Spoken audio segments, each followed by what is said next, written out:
자, 확률 변수 x, y가 정규 분포를 따른다고 나와 있고요. 이때 x의 확률 밀도 함수가 fx고요. y의 확률 밀도 함수가 gx입니다. 그때 가나 조건을 만족한다고 나와 있네요. 이때 fx는 x는 20에서 최대값을 갖는다. 그러니까 평균에서 최대값을 갖죠. 그러니까 2x가 얼마입니까? 20이죠. 우리 확률 정규 분포 곡선을 그리면 요렇게 되니까 평균에서 최대값을 갖는 거 맞죠? 자, 그 다음에 모든 실수 x에 대해서 gx는 fx 더하기 5. 그러니까 fx를 x축 방향으로 마이너스 5만큼 평행 이동하면 얘가 된다라는 거니까 여기에서 우리가 알 수 있는 것은 2y가 얼마입니까? 20을 왼쪽으로 5만큼 이동한 거니까 15가 되겠죠. 그리고 평행 이동하면 두 그래프가 똑같죠. 두 그래프가 똑같다라는 것은 시그마가 동일하다 이런 거죠. 시그마가 동일하다. 자, 따라서 적어보면 확률 변수 x는 정규 분포 평균 20, 아직 표현 편차는 모릅니다. 그리고 확률 변수 y는 정규 분포 평균 15, 표현 편차 시그마 얘를 따른다고 나와 있죠. 자, 그렇게 됐을 때 자, 우리가 시그마를 구해야 되는데 그 시그마는 여기서 구할 수 있겠죠. 자, 표준화 시켜 볼게요. 자, p x가 16부터 얼마까지입니까? 24. 얘를 표준화 시키면 자, 얘는 자, p 자, z가 얼마입니까? 시그마 분의 16 빼기 20 마이너스 4 되죠. 그 다음에 시그마 분의 24 빼기 24가 되네요. 그러면 마이너스 4부터 시그마 분의 4 마이너스 4부터 시그마 분의 4 요렇게 둘이가 절대값이 같으니까 여기 마이너스 시그마 분의 4부터 시그마 분의 4까지, 그러니까 이 0에 대해서 대칭되니까 이 전체는 0부터 시그마 분의 4까지의 2배가 되겠죠. 그러니까 따라서 2배의 p z가 0부터 시그마 분의 4 이렇게 됐네요. 요게 0.3830 이렇게 나오네요. 그럼 2로 나누면 p z0 시그마 분의 4가 요걸 2로 나누면 0.1915 이렇게 나오네요. 0.1915. 자, 따라서 0.1915가 여기 0.5일 때 0.1915가 되죠. 자, 따라서 시그마 분의 4가 얼마 됩니까? 2분의 1 이렇게 되겠죠. 0.5. 따라서 시그마는 8이 나오네요. 자, 시그마 8일 때 이제 py가 k보다 클 확률이 0.0228 이렇게 됐네요. 그러면 자, 이것도 표준화 시킬게요. 자, z고요. 자, 시그마가 8이었죠. 이제 8 구했고요. k 빼기 15. 요거 계산한 게 0.0228입니다. 0.028. 그러면 자, 우리 여기다 표준 정규 분포 곡선을 그려 봅시다. 자, 요렇게 됐을 때 여기가 0.028이죠. 그러면 0.5에서 0.028을 빼면은 요 부분이 0.5에서 빼면 되죠. 0.5에서 빼면 0.477이 이렇게 나옵니다. 0.477이. 그러면 0.477이 나오는 요 z값이 얼마입니까? 2죠. 자, 따라서 그럼 다 됐죠. 그럼 요 값이 얼마 나옵니까? 8분의 k 빼기 15가 2가 나오면 되겠네요. 그러면 k는 16 더하기 15니까 31이 되겠네요. 자, 드론 생산업체에서 A, B 두 종류의 드론을 생산하고 있는데 드론 A 한 개의 무게는 평균 480 표현 편차 5를 따른다고 합니다. 드론 한 개, A 드론 한 개의 무게를 확률 변수 X라 놓을까요? 그럼 X는 정규 분포 480 표현 편차 5, 485의 제곱을 따르고요. 그 다음에 드론 B의 한 개 무게는 평균 320 표현 편차 시그마인 정규 분포를 따른다. 그러니까 B 드론 무게를 우리가 Y라 할게요. 그러면 Y는 정규 분포 320 자, 시그마 제곱을 따른다고 이렇게 나와 있습니다. 이때 각각 한 개씩 선택을 했을 때 선택된 드론 A의 무게가 487 이상일 확률이 드론 B의 무게가 330 이상일 확률의 2배와 같다. 그러니까 여기 맞춰서 식 세우면 이렇게 되겠죠. 자, P 드론 A의 무게를 우리 X라 했죠. X가 487 이상일 확률. X가 487 이상일 확률이 드론 B 무게. 자, 그럼 B 무게를 Y라 했죠. 그러면 P Y가 330 이상일 330 이상일 확률의 몇 배? 2배 이렇게 된다고 나와 있습니다. 그럼 얘는 정확히 구할 수 있죠. 그래서 얘를 자, P X가 487 이상일 확률을 먼저 구해 봅시다. 자, 요거는 자, 표준화 시키면 자, Z가 시그마 5죠. 5고 487 빼기 487 되나요? 그럼 요게 1.4인가요? 그럼 1.4 이상일 확률이니까 1.4까지 0부터 1.4까지가 0.42죠. 그래서 0.5에서 0.42를 빼면은 얘는 0.08 이렇게 나오겠네요. 자, 따라서 이놈이 얘가 0.08이니까 따라서 얘가 요거는 얼마입니까? 0.04 나오면 되죠. 자, P Y가 330 이상일 확률이 0.08이면 되겠습니다. 0.04가 되면 되죠. 2를 2로 나눠야 되니까. 그래서 그런데 0.04는 자, 우리 정규분포 표준정규분포 곡선을 그려보면 자, 요 부분이 얼마입니까? 0.04죠. 0.04면 0.46 요 부분은 0.5에서 빼니까 0.46이 나오고 그럼 요때 Z 값이 얼마입니까? 요때 Z 값은 1.8이 나와야 되겠죠. 그러니까 330을 표준화 시켰을 때 그 Z 값이 1.8 나오면 되죠. 자, 따라서 자, 시그마 아직 모르죠. 시그마 분의 330 빼기 320 10인가요? 요게 1.8이 나오면 되겠습니다. 그러니까 시그마는 자, 요거 분수로 계산하는 게 편한가요? 1.8이니까 5분의 9죠. 그러니까 9 시그마는 50. 그러면 시그마는 9분의 50 이렇게 나오네요. 어느 도시에서는 공원 조성을 위해서 ABCD 4가지 계획안을 발표했다. 이 도시의 시민을 대상으로 4가지 이 계획안에 대해서 선호도를 조사하니까 요 퍼센티지로 나왔네요. A%, B%, 22%, 8% 전체 합하니까 100%겠죠. 그러면 여기서 일단 우리 알 수 있는 것은 A 더하기 B가 자, 합이 100이 나와야 되니까 여기가 30이니까 70이 나와야 되겠죠. 자, 그 다음에 이민을 뽑은 600명의 시민이 계획안 A, B를 선택한 시민의 수가 각각 확률 변수 X, Y라 하자 이렇게 나와 있습니다. 그러니까 확률 변수 X와 Y는 600명 중에 몇 명이 선택했는가 그 사람 수를 말하는 거니까 이항분포를 따르죠.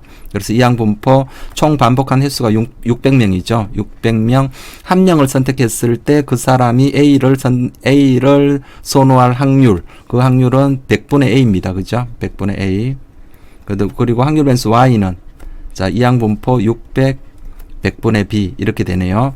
자, 그때 V 3분의 1Y는 14일 때 자, 이 PX가 252 이상일 확률을 구하라. 그러니까 요 확률을 구하려면 뭡니까? 요거를 A를 구한 다음에 이게 충분히 큰 숫자이기 때문에 600은 얘를 이제 정규분포로 바꿔서 볼 수가 있겠죠. 그래서 요 A 구하는 게 이 문제의 관건입니다. 그래서 A를 구하기 위해서 먼저 요 식을 이용해서 B를 구할 수 있겠죠. 자, 요거 풀어보면 3분의 1 밖으로 나오면 9분의 1이죠. 제곱해서 나오니까 9분의 1 VY가 14. 따라서 VY는 9 곱하기 14. 그러니까 126이 되네요.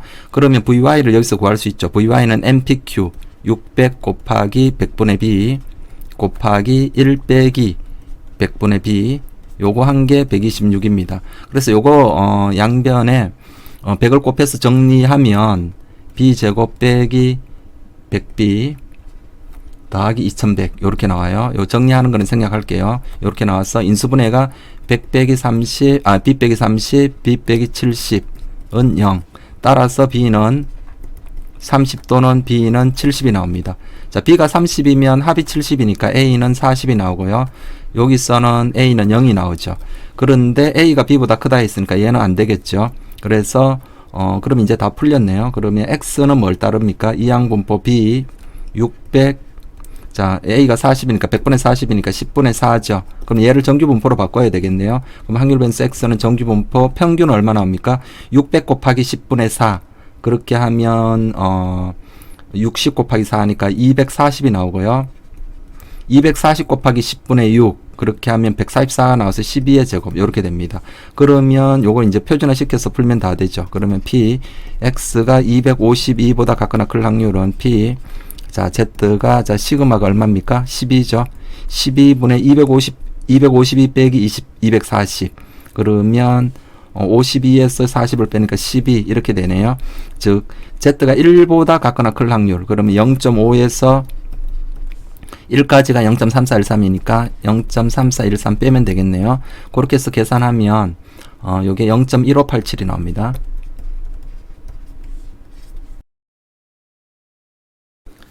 확률 변수 x는 정규분포 n12의 제곱을 따른다고 나와 있고 확률 변수 y는 정규분포 m2의 제곱을 따른다라고 나와 있습니다. 요때 f12가 g20보다 같거나 적다. 요렇게 나와 있고 그리고 요 식을 만족하는 m에 대해서 자, 요 y에 대해서 물었네요. y가 21부터 24까지 될 확률의 요 최대값을 정규분포표를 이용해서 구하라. 이렇게 나와 있습니다. 그러려면 이 y의 요 확률을 물어보는 거니까 요 m을 구해야 되겠습니다. 그러면 m을 구하는데 핵심이 요거죠. f12가 g20보다 같거나 적다. 요걸 이용해서 한번 구해 봅시다. 자, 일단 여러분들이 보셔야 될 거는 여기가 확률 변수 x와 y의 뭐가 동일합니까? 시그마가 동일하죠. 표현 편차가 2, 여기도 표현 편차가 2 동일합니다. 표현 편차가 동일하다는 것은 두 확률 밀도 함수 그래프가 생긴 모양이 똑같다. 평행 이동에 의해서 겹쳐질 수 있다. 이런 얘기죠. 그러면 자, x의 확률 밀도 함수가 여기를 보면 자, 평균이 10이죠. 그렇게 해서 요렇게 나와 있고요. 10. 그 다음에 y도 옆에다 한번 그려 볼게요. 자, y는 확률 밀도 함수가 gx죠. 근데 이 생긴 모양이 똑같습니다. 요렇게 됐습니다. 요렇게. 그런데 자, 요거는 y는 fx고요. 요거는 y는 gx입니다. 그리고 fx의 평균은 10이죠. 여기 이게 가운데가 10이죠. 전 가운데가 10이고 gx는 여기 평균이 m 나왔네요. 그러니까 가운데가 m 나왔습니다. 그럼 12는 한 이 정도쯤 있겠죠. 자, 여기라고 해볼게요. 그러면 저 f12 요 함수 값을 말하는 겁니다. 요 y 값이 20을 대입했을 때 y 값이 더 크다. 이쪽에 g에다 20을 대입한 게 더 크다.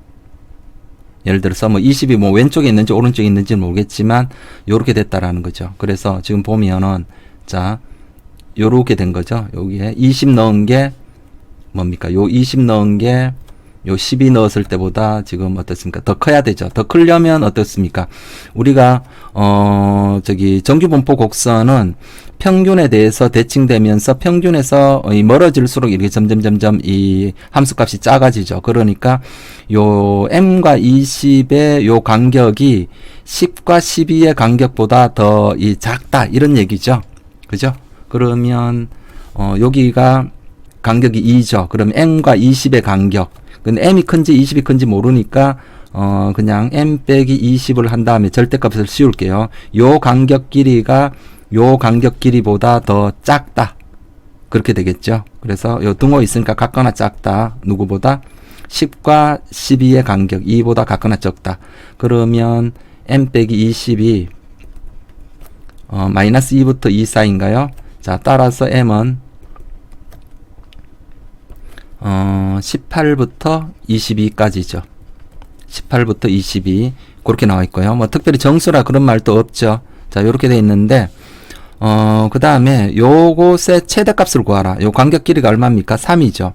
간격 길이가 3인데 자, 우리가 y 그래프 다시 그려 볼게요. 요 gx 그래프를 다시 그려 보면 자, 평균이 아직 뭔지는 모릅니다. 자, 요렇게 됐고요. 요렇게 됐는데 나는 어떻습니까? 21부터 24까지의 최대값을 구해야 되죠. 최대값을 구하려면 요 간격 길이가 딱 3이죠. 3만큼 요 잡았을 때 요 넓이가 최대가 되려면 그죠? 우리 확률이 바로 여기서는 넓이죠. 요 넓이가 최대가 되려면 여기 평균이 딱 21과 24의 딱 가운데면 되죠. 그래서 여기서 요걸 계산을 해 볼게요. 21과 24의 딱 정 가운데 2분의 21 더하기 24 그러면 자 2분의 45가 돼 가지고 요게 22.5가 나오면 됩니다. 그럼 평균이 22.5면은 이게 딱 최대가 되는데 평균의 범위가 18부터 22까지가 22밖에 안 되죠. 그러니까 우리가 요게 최대가 되려면 어떻습니까? 요 평균이 그래도 21과 24의 요 정 가운데 22.5에 최대한 가깝게 붙어 있으면 되겠죠. 그러니까 여기가 어쩔 수 없이 22일 때 최대가 되겠죠. 22가 되고 그러면 어떻습니까? 18 지금 내가 구하는 게 21부터 24 이렇게 됐죠. 그럼 그래도 최대한 여기가 요 21과 24의 정 가운데 요 22.5죠. 22.5에 가장 가깝게 요 평균이 붙어 있으면 되겠죠. 그리고 22가 평균이 22 될 때 이게 최대가 되는 겁니다. 자, 이해되셨죠? 자, 그러면 요거 이제 구하면 되죠. 확률 변수 y가 뭐를 따릅니까? 자, 평균 22, 표현 편차 2를 따른다고 나와 있습니다. 그러면 이제 표준을 시켜서 구하면 되겠죠. p y가 얼마? 21부터 24까지. 자, 표준화 시키면 p z, 자, 시그마 2분의 x 빼기 m, 21 빼기 22 하니까 마이너스 1 나오고요. 그 다음에 2분의 24 빼기 22, 2가 나오죠. 그러면 마이너스 0.5부터 1까지. 그러니까 0.1915에다가 0.1915에다가 1이죠. 0.3413 더하면 되겠네요. 그래서 얘를 더하면 정답은 0.5328이 나옵니다. 0.5328. 어느 회사 직원들의 어느 날의 출근 시간은 평균 66.4, 표현 편차 15인 정규 분포를 따른다. 그러니까 이 출근 시간을 확률 변수 x라 한다면 x는 자 평균 얼마입니까? 66.4. 그 다음에 표현 편차 15. 얘를 따른다고 나와 있고요. 이때 출근 시간이 73분 이상인 직원들의 40%, 73분 이상의 40%, 73분 미만의 20%가 지하철을 이용을 했고 나머지는 다른 교통수단을 이용했다. 이렇게 나와 있네요. 이날 출근한 이 회사 직원들 중 임의로 한 명이 선택했을 때 이 한 명이 지하철을 이용하였을 확률을 구하라. 그러면 지하철을 이용하려면 어떻게 됩니까? 지하철을 이용했을 확률은 73분 이상 직원들 중에 40% 그리고 73분 미만 중에 20% 이렇게 되죠. 그러니까 여기 지하철을 이용했을 확률은 이렇게 됩니다. 그죠? 73분 이상 확률 곱하기 자 이분들 중에 40%만 지하철을 이용했으니까 곱하기 10분의 4 더하기 그 다음에 73분 미만 확률 곱하기 이분들 중에 몇 분의 몇만 20% 10분의 2 그럼 내가 구할게 요 확률이죠. 그러면 요것만 구하면 뭐 73분 미만 확률은 요거의 여사건이니까 뭐 다 구한 거죠. 그래서 p x가 73 이상일 확률을 구하면 되겠습니다. 73 이상일 확률은 자 표준화 시키면 되죠. p z 자 시그마가 15고요. 73 빼기 66.4 요렇게 계산하면 됩니다. 그죠? 15분의 73 빼기 66.4 요거 계산하면 P 자 Z 얼마 나오나요? 0.44 나온답니다. 0.44 그럼 0.44 이상일 확률은 0.44까지가 0.17이니까 0.44 이상일 확률은 0.5에서 0.17 빼면 되겠죠. 자, 뭐 굳이 그림 안 그려봐도 되겠죠. 그려보면 이렇게 되나요? 0이고요. 자, 요 Z가 될 때 0.44 0부터 0.44가 0.17이죠. 그러면 0.44보다 클 확률은 어떻습니까? 0.5에서 0.17 빼면 되죠. 그러면 0.5 빼기 0.17 하니까 0.33이 나오고요. 그럼 얘가 0.33이 나왔습니다. 요게 0.33. 그러면 73분 미만일 확률은 1에서 0.33 빼면 되니까 0.67 이렇게 되겠네요. 자, 따라서 0.33 곱하기 내가 구할 확률은 0.33 곱하기 10분의 4. 자, 플러스 이거 소수로 그냥 할까요? 0.67 곱하기 10분의 2 요걸 계산하면 0.266 요렇게 나옵니다.